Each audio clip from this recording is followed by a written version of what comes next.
Fascist Awami League সরকারের সবচেয়ে নির্যাতিত নিপীড়িত দল হচ্ছে বাংলাদেশ জামায়াত ইসলামী। আগামী ১৯ জুলাই বাংলাদেশ জামায়াত ইসলামীর জাতীয় সমাবেশ।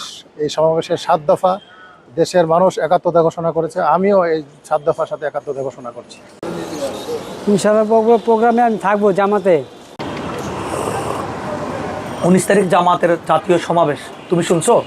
জি হ্যাঁ, আমি তো অনেক প্রচারণা দেখেছি। জুলাই গণহত্যার বিচারের জন্য তরুণদেরকে এই সমাবেশে আসা উচিত বলে আমিও মনে করি।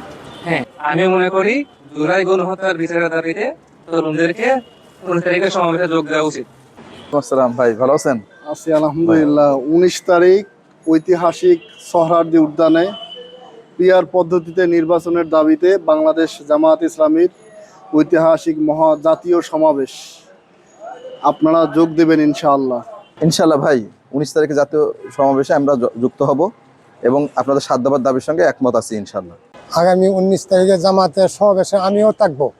আমরা ১৯ তারিখ জামাতের প্রোগ্রামে ইনশাআল্লাহ আমরা থাকবো। ১৯ তারিখ শনিবার জামাতের মহাসমাবেশে সোহরাওয়ার্দী উদ্যানে যাবে ইনশাআল্লাহ। আগামী ১৯ জুলাই জাতীয় সমাবেশে পিআর পদ্ধতির সমর্থনে আমিও অংশগ্রহণ করব, আপনারাও প্রোগ্রামে অংশগ্রহণ করবেন। ১৯ তারিখ জামাতের সমাবেশে আমি যাব।